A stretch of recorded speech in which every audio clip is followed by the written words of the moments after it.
Thank you for joining the session. Any questions from our previous session?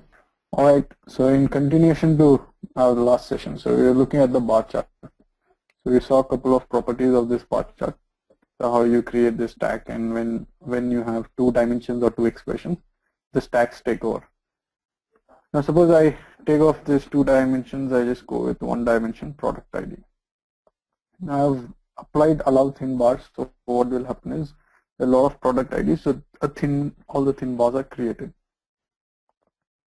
Now there are different ways of representing this in a more better method. Like under the presentation tab, so we have a property called as chart scrolling. So it says as chart scrolling. Over here you have enable x-axis scroll bar. So if you enable this and give the value over here when the number of items exceed 10. So technically what happens is if there are more than 10 bars, right, 10 values that are displayed, QlikView will automatically create a scroll for it. What will happen is if I say OK, now the chart is going to display the first 10 and the rest will be like a scroll. So the user can scroll and go to the last 10 too. So it's like a good interactive chart where you don't have to spend time creating two different charts, top 10, bottom 10, or if the user has to see the middle 10, it becomes a challenge, right? So if you give him a scroll, so like this, he can see the products which are basically available in that range.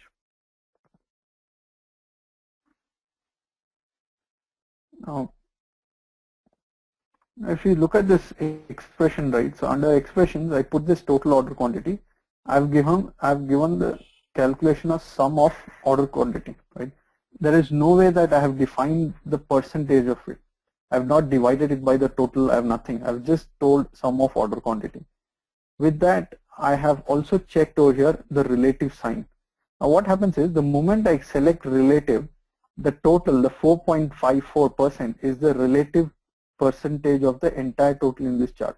So if I put together all the bars, so whatever is the total, like this the total of 870, product ID 870 divided by the overall total. So it's like 4.54% of share. So that's what this relative does. So if you don't check this, it will give you the absolute numbers. So it is telling 3,519 units. So if the moment you check it, it will convert that relative percentage of it. So wherever you want it, if you don't have to kind of struggle trying to calculate the overall total, dividing it, nothing. So just check the relative, it will do the same thing.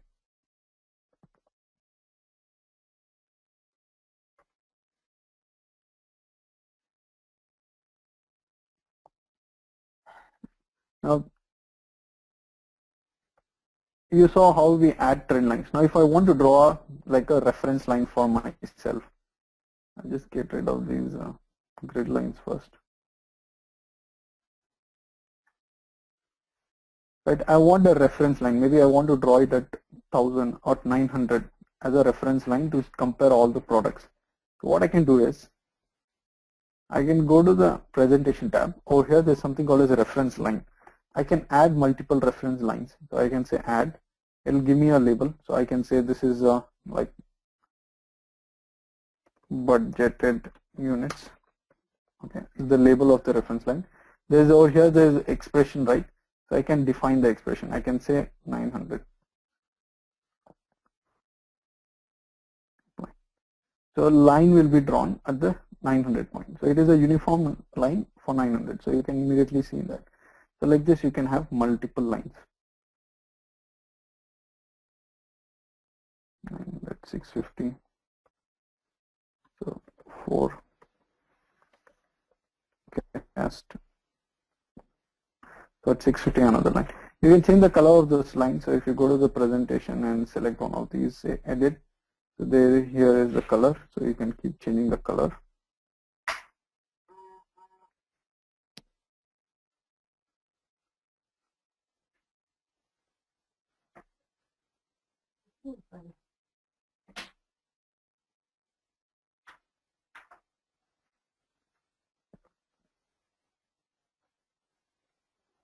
So you can change the color of this and do it.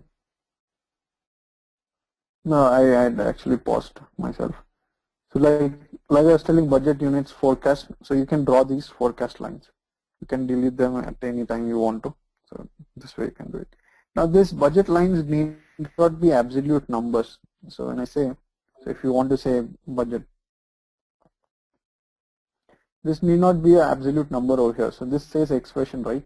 So you can click here and write a big expression. If you have any big method of calculation. So if you have a method of writing an aggressive, drawing that line, right? Creating a target, any formula, any function, sum of budget, sum of, so maybe you want to say sum of order quantity. You want to see the average of order quantity overall, right? So you can take the sum of overall order quantity divided by count of all product IDs. So distinct product IDs.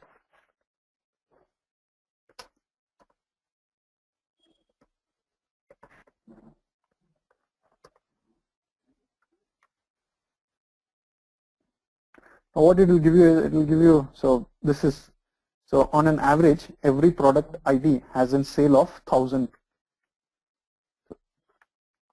units. So you are seeing that which product is, whether the products are there or not. Now this is coming through an expression, right? Because I wrote an expression over that telling that it is basically calculating sum of order quantity divided by count of distinct product IDs. That's how you can look at it. Now, apart from this, at the same place you see this text in chart, right? Suppose you want more text in chart, so you can write an text over here telling that this chart is showing data for product ID. Okay. Over here the chart shows up over here. Now, whenever you're on a particular object, right, on a particular chart, if you use control and the shift button continuously, simultaneously, so you press them, you see these red lines that you're seeing. These are the chart internal lines basically. The overall chart size is different. Within the chart, these objects, again, these small things are differently, you can differently align them. So if you use control and shift together, you'll see these red lines. So you can minimize this chart a little bit, right? Reduce the size and increase the size of this text box so that you can see your entire text. And this way you can deploy text within a chart. Now this text can also be written in an expression based on the calculation.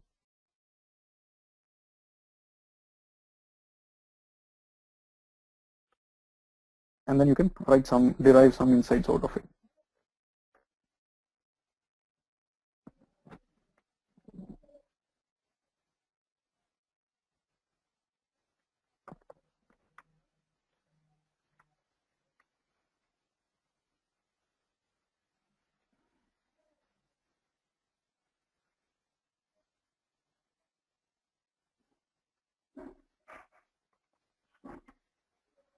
That's the text in chart. Then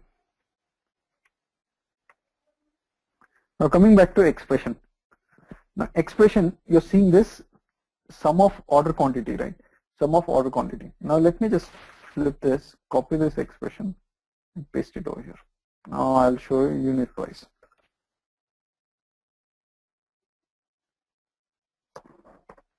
What will happen is the unit price scale is very high, the budget, the order quantity is very low, and user doesn't want to see this method.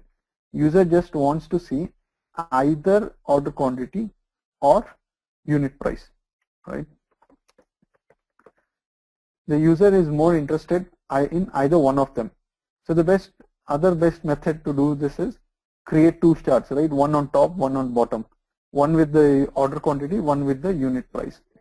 Instead of doing that, QlikView gives you a flexibility where you select the second dimension. There's something called as group, right? You say group. These both will be grouped in this cyclic kind of symbol. So this is nothing but a cyclic symbol. What it enables the user is to flip through the measure. So now he's seeing unit price. Sorry, now he's seeing the order quantity.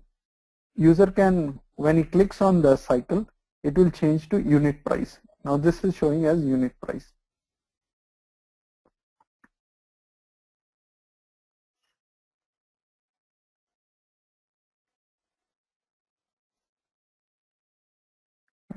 So you can right click, select order quantity, right click unit price.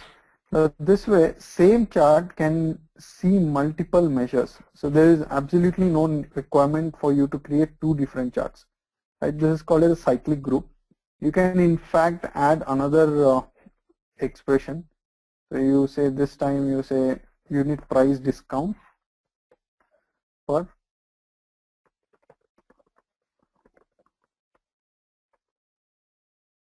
So this also you group it. All three will be grouped. It's just that you can create only one group. I will take off this delete option. So unit price, total order quantity, unit price discount. So the way all the user has to do is click on this, right? When he right clicks on it, he can actually select what he wants. Otherwise, if he keeps clicking on it, based on the sequence, it will show unit price, order quantity, unit price discount. So this way, same chart, I can give 3-4 different measures. Not necessary that they have to be visible at once. You can just put a cyclic group over there, and based on the user, based on what he wants to do it, you can do that. So that's the cyclic group of expression. Similarly, you can build it for dimensions too. So under dimensions tab, you have something called as edit groups, right? So you can go to edit groups, create new. So you say this is a generic cyclic. There are two things. One is drill down, one is cyclic. I will explain what is drill down. We'll just select cyclic. Cyclic is nothing but changing the dimension. Over here, I will go ahead and select product ID.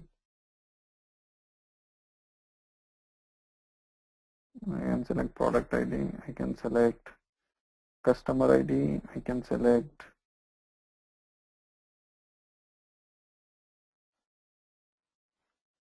territory ID for that matter. Right, three things. I'll say okay. Okay.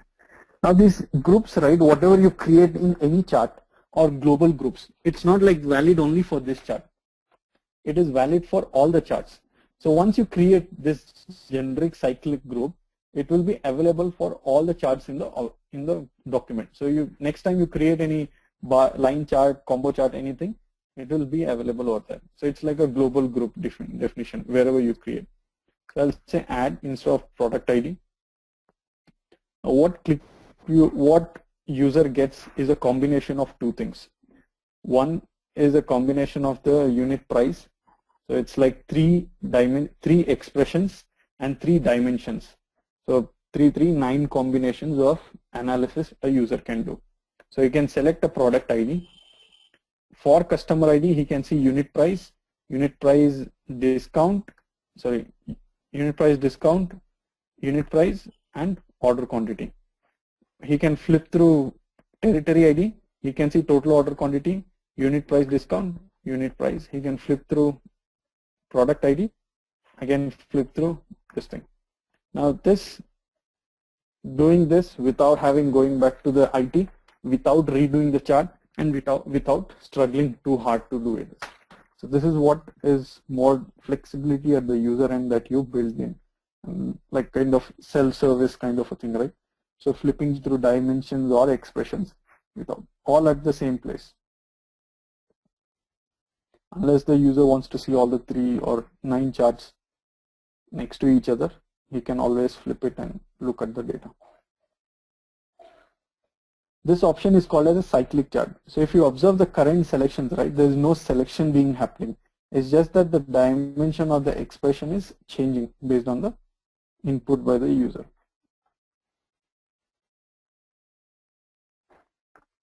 I'll just copy the sheet, and over here now I'll go back. I will create another group. So in the same dimension tab, I'll create another group. I'll tell generic, or I'll say timeline drill. Okay. What I'll do is I'll start with year, then I'll start with month.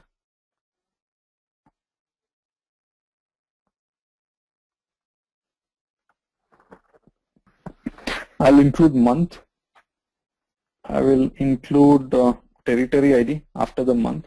So with Now how this goes is, so when I select drill down, it works as a sequence. So first it will show year. If I pick a particular year, within that year it will show all the months. If I pick a particular month, within that month it will show all the territory IDs.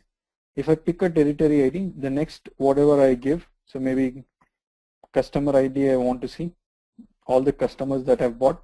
After customer ID, I might want to see the products that are all bought.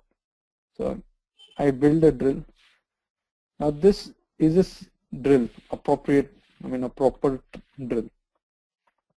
This is how you build drill down in QlikView.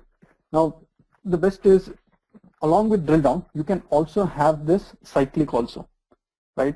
So cyclic of expression is possible. You can have it as a combination with a drill down. You can't have a drill down of expression, only cyclic of expression. Now it is showing only 2008. The reason being, in my expression, right, I have clearly told that, technically I have mentioned only 2008, right? Year is equal to 2008.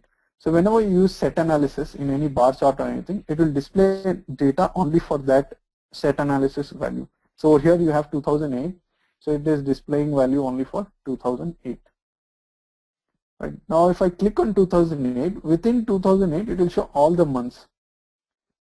June to July are the months basically. Or no, Jan to July. Yeah, the sorting is kind of weird. We'll do that later. Now suppose I select Jan within Jan. Now if you look at the current selections option, right, the values are being selected. So it is basically nothing but when I'm drilling down, right, when I select 2008 data is selected. When I select Jan data is selected. Within Jan data, I am getting to see which are the territory IDs.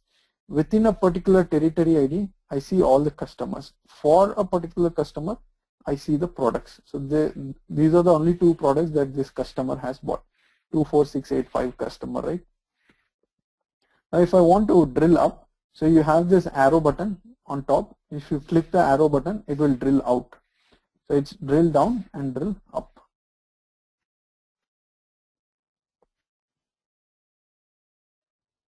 So this is how you create drill downs and drill cyclic groups in QlikView. Now, like I said, it is like a global definition. It's not specific to this chart type. So the moment you create this drill down, right, it will show as a dimension in every chart. The expressions is valid only for this chart type. So if it is basically a property of individual chart types. So it is not it's not a global definition. So this will be available only in this chart.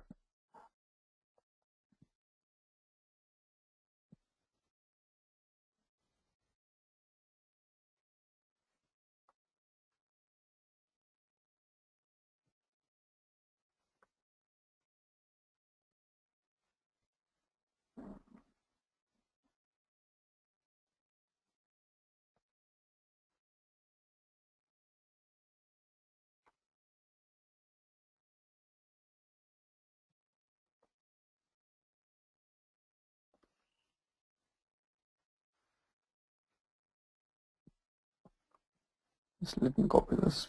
So I copied this sheet. Now this drill down, drill up, all these things are fine. Now suppose a user selects territory ID and I select ship method ID or special offer ID. Let me just pick up expressions. I'll just ungroup these. I'll let the grouping continue. Now I have used the stack bar. The user says no, he doesn't want to see a stack bar. He wants to see two bars next to each other. So you say grouped. So technically for every territory there will be two bars everywhere. Right? Unit price. So I'll flip it to total order quantity, which looks a little more different, better. Special offer ID. Now the user says I don't want this method. He wants 10 different charts. That means one chart for one territory, so that he can easily print that and present it for, he can like kind of understand how one territory is doing. So you don't have to create 10 different objects. What you can do is right click, properties. I'll just first take off this budget line around this.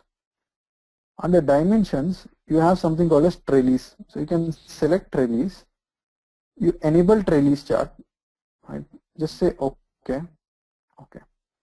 What QlikView will do is it will create one chart for every value for the first dimension. That means territory ID 4 one chart, 6 one chart. So our territory ID is our first dimension, right? So it is creating a chart for every value in that for that dimension, right? So 10 different charts are created automatically. This is more interesting when you put this into a pie chart rather than a bar graph. I'll show it when we do it in a pie chart. So like this, you can immediately have a share content for every territory. How is the share, right? So it more looks elegant. So we'll do that later. But for a bar chart also, you can do this. Trellis is basically splitting the based on this. If you look at it, there are two levels. Enable secondary level. What will happen is territory ID, special offer ID. I'll put ship method ID here. Third one. A combination of everything. So territory ID is first, right? And special offer ID is second. So it will create one chart for every combination value of a territory ID and a special offer ID. So territory ID 4, special offer ID 1, ship method ID 1 and 5. Same thing will continue for territory 4 and special offer ID 2, 4 to 16, right? 16 special offer IDs, 16 charts. Similarly, special offer ID territory 6, territory 1, territory 9, territory 10. So it will start creating one chart for the combination of first value and the second value. Any questions here? Right, so this is the trellis chart. So if you disable the trellis, then this will not show up.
Over here, if you go to the dimensions tab, there's something called as animate. If you enable this animate, right, so first dimension, it will just animate the way your data is flowed. There's no special use case or specific use that you can do it, but if you have it, you can build it. Basically, if you sort your values accordingly, not Y value, by numeric value. So the value will start from 2005, how it went to 2006, 7, and 8, right? So you can see that animation. And in the bottom, you can see next to the play button, you can see the year also that is getting populated. So that's the animation bit of it.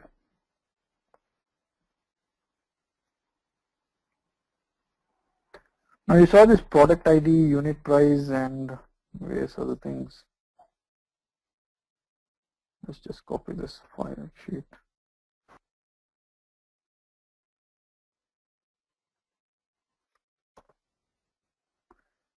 Right, I have this product ID, I have this thing. Now I showed a scroll bar. So basically what happened was, under the presentation, if you enable the scroll access bar, users will be able to scroll, right? So they are seeing the first 10 values, the rest of the values you can scroll. Now what if your user says, no, I want to see only the first 10 values or first 5 values, or basically the top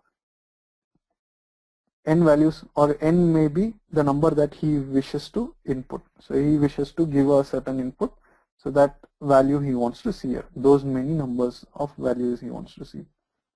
In that scenario, if you go to right click, there's one tab called dimension limits, right? This I have not come across, I have not spoken about this.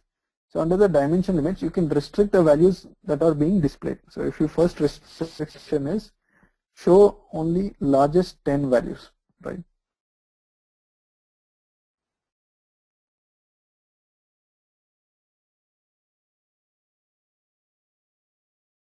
Technically, it is showing only the 10 values. There is no scroll access.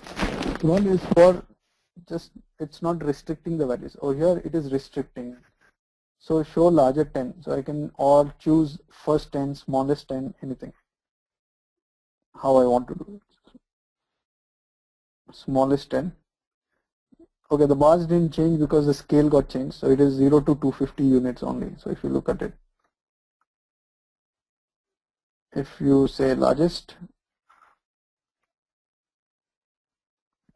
it is almost 80, 8 million unit prices. I'll go to quantity. Okay, so it is 3,500 units.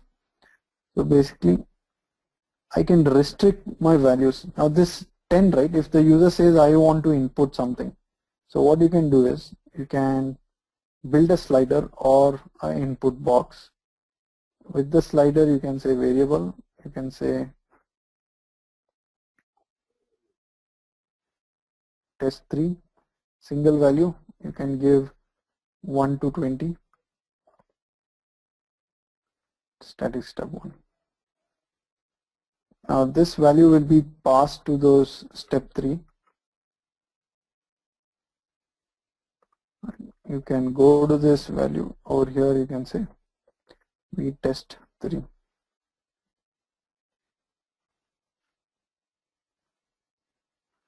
So based on what selection the user will give. So if the user selects 3, only 3 will be selected. If 8 bars will be visible, 9 bars. So this way you can control the top number of n number of bars visible. Just take off this scroll bar so it will look better now.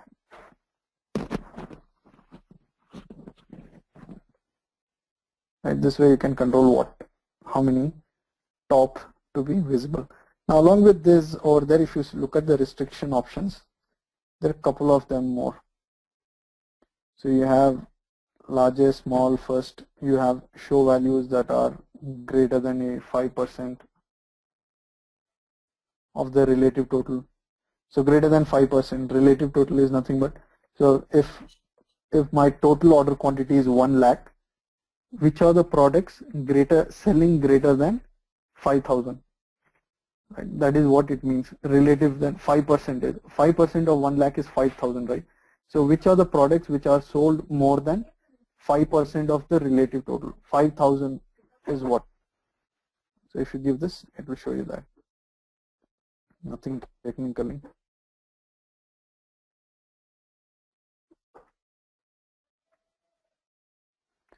Show values that accumulate to 80%. So this is like a 80-20. So if you want to find out which are the top products, right?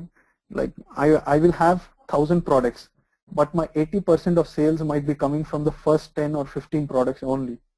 So which are those kind of products? I can say that, okay, top 80% relative to the total largest values. Or I might see which are those, how many products, small products do I add to make the overall 80% of my profit or sales. So I can choose largest or smallest. So largest, it will give me the products that are contributing to the 80% of my overall sale.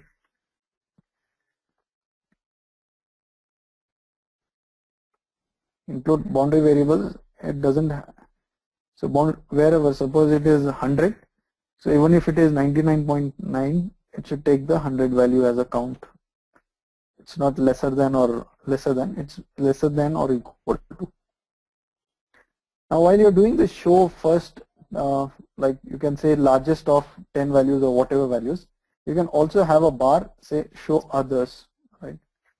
So this will show a separate bar. Suppose now I chose to show four bars, right? 4 product IDs which are the highest. Along with that, I have a fifth bar which basically says, sorry, I tried to show 6 bars. the sixth bar, the first 5 are basically the top products. The sixth bar is showing the cumulative sum of the remaining product IDs for you, just for you to give a feel of. Now, in case you don't show others, you can use show total, right? And this will give you 5 bars of all the top products, and the last bar, sixth bar, will be the total value of the entire quantity, entire basically application or whatever selection. So that's where this under colors, right? There was some color called total, right? Total and others. So you can change the colors over here. So that's what this total and others was for.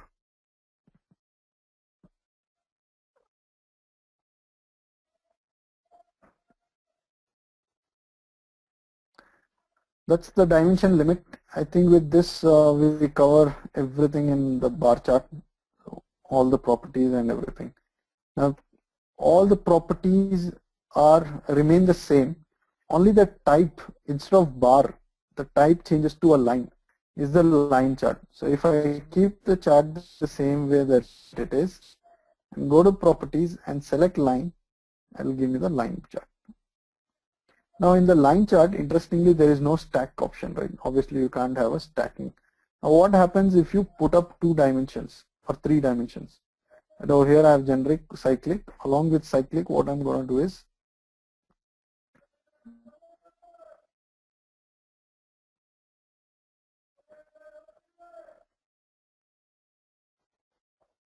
I'm just going to put store ID. What will happen is the moment there are multiple values or multiple fields, it will start creating multiple lines. So it doesn't stack or it doesn't group. So when you have to show like a trend or where you have multiple products that you want to show. For simple example, I'll take up a good, I'll just take up here and product ID. In a bar chart, it would have been a very cumbersome thing. Over here, it is more clear. The problem is in the expression, I have it as, I think this, I'll leave it. I'll take this.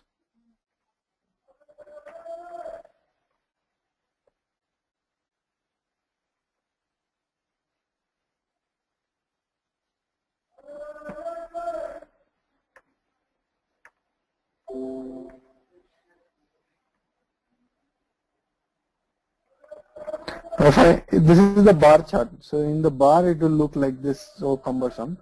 If I flip this to a line chart, it will look like a trend. Yeah, there are so many lines, so many products, so many lines, but it is showing you one product where it is, right? If you pick this product, it shows you that, okay, in 2007, this was the quantity. It is showing a trend for every product ID. Yeah, so all the properties, yeah, sorry. Alpana, I actually was on mute. So I told I'll come back in a second. So I think I was not audible to you. Anyways, so the properties of this line chart, right, remains exactly the same thing. So all the properties, the dimension limits, expression, grouping of expression, sort. In the style, it's only the difference. So you can have a area map or an line chart or vertically oriented. Presentation, like I had told, so for bar settings it is disabled, grayed out. For line settings it is enabled. Axis, it's again the same methodology. You can control what kind of axis you want. There is absolutely no difference over here. Colors also, there is no difference. The lines will basically be represented as colors. So overall it's the same chart. It's just that the orientation of line chart is different. Now there are places that you might use bar chart where you have one expression or where you just want to show the trend. You can not exactly trend, the actual value. If you want to represent, you can use bar charts. Places where you have to show trend, right, dip in trend or increase in trend, so you generally use line charts. So if you look at here, this is showing the trend for all the product IDs over 4 years. So you can see some product IDs sharply starting in 2006, some sharply starting in 2007, right? It says that, okay, these are the products which did business only here or which were available. So if you look at it, one of the products is available only 2006 to 2007, only in 2 years. Apart from that, it is not there. So that kind of visualization you can create.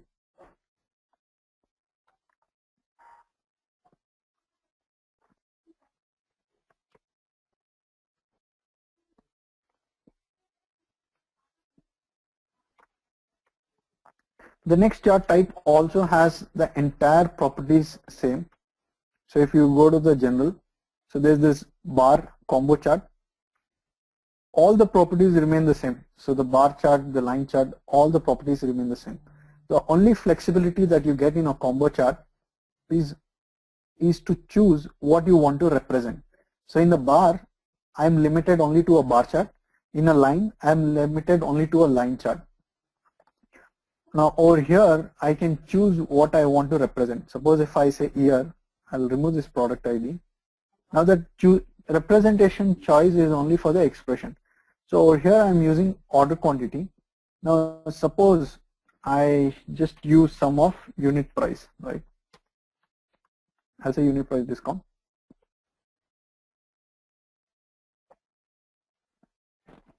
I think unit price is pretty low. Discount is unit, I'll say unit price is very high, I think. To normalize, I'll divide it by 1000. Now you're looking at two trends, right? One is unit price, order quantity is the blue one, the unit price is the red one. Now you're seeing both in this. Now if, okay, for example, if it was not unit price and if it was a budget amount, right? Instead of unit price, I'll name this as budget for example. Now you had budget, all you had to do is sum of budget. You don't have to do any other like any other workout. You just have to do sum of budget. One is sum of order quantity, one is sum of budget. Now you're representing two lines. In this scenario, you can actually choose. So generally what the representation is, the bar chart is the actuals and the line above the bar to show the trend is the budget. So you can choose the order quantity as a bar. So you can uncheck line. Over here you are seeing, right, all the three are available. So in a bar chart only bar was available, in a line chart only line was available, line and symbol. Here all three are available. The reason is you can choose what you want. So you can choose the one expression, say represent it as bar, the other expression you can represent it as line, like this. So you can see actual versus budget. So you can build a trend. Now, all the other properties are exactly the same thing, be it the drill downs, be it the dimension limits, expressions, sort, size, style. So you can have a cyclic group where you can have all the bars as a cyclic group, right? All the budgets as another cyclic group. Sort, style, presentation is again the bar settings and the line symbol settings both are active for this combo chart. Axis is again the same methodology, colors, number, everything. There's absolutely no difference between this.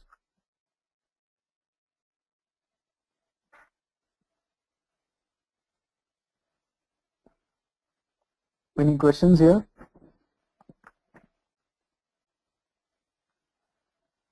So these three chart types are, I mean, kind of similar in nature, and most of the properties are same. Even for the radar chart, it is the same. I'll come to this. But any questions still here? Okay. If I just copy this sheet and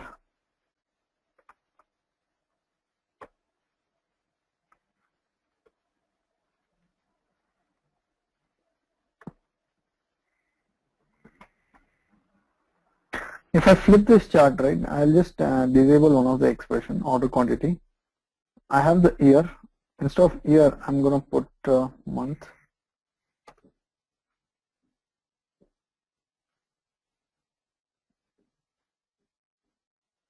And flip this chart to radar. I'm going to also put the year chart.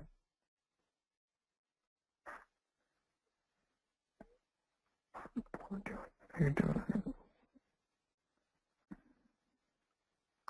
think here I'm going to take it off. Now what this does is, so if I represent this as a bar chart, so let's take this first as a bar chart. It is showing the order quantity for individual years, right? So individual month, Jan, Feb to December. If I just flip this to a radar chart, what happens is the axis, right, is at the center. The 0 is at the center, and the lines that you're seeing, the fins, are basically the scale. So it is from 0 to 34,000. So every line is equally sized, representing every month, representing 1 month each. Now what is the idea of this?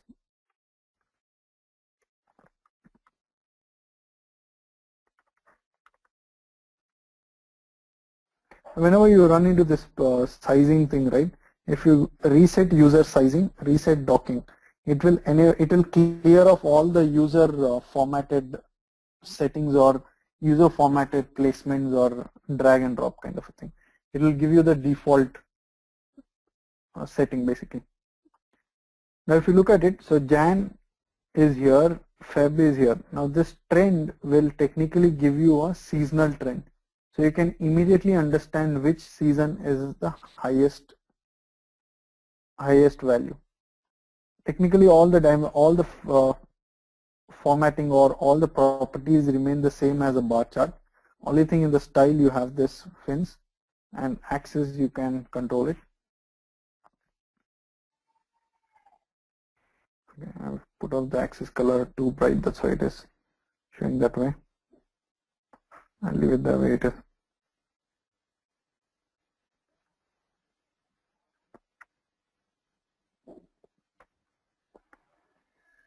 Over here you don't need multicolored, so a single colored will give you a quick trend. So it immediately says that your highest sales are in August and September, with moderate in May and with moderate in November, December, right? So Jan, Feb, March and October are the lowest sales months, and June, July are okay, right? It gives you an immediate seasonal trend of how your season is performing. But the property is like I said, it's only a bar chart oriented as a spider, a curve, I mean, in a circular method.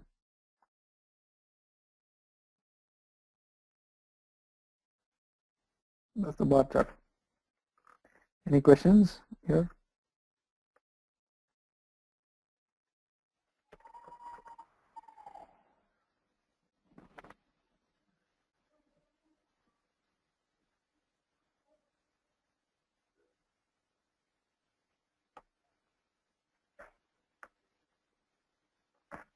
And if you don't have any questions, or what I would suggest is go ahead and practice these chart types, like technically 4 chart types. Bar chart, I'm sure you should have practiced yesterday, but try the dimension limits and those circular groups for the expressions. And the line chart, combo chart, and the radar chart. This is called as a radar chart. You can practice all the 3 charts. Tomorrow we'll look at the ratio charts. Ratio is basically pie chart, funnel chart, area chart, and the Mekko chart. It gives you the ratio between overall ratio for a particular value in a overall value. And of course we'll look at the gauge chart also. Gauge chart in itself has like 4 or 5 different charts. So when you select gauge chart, right, so under the gauge chart you have different styles, speedometer, tablet, traffic light, all these things. So that itself has like around 5, like you are seeing 7 different chart types. So pie chart is, but pie chart, funnel and Mekko are kind of the same thing.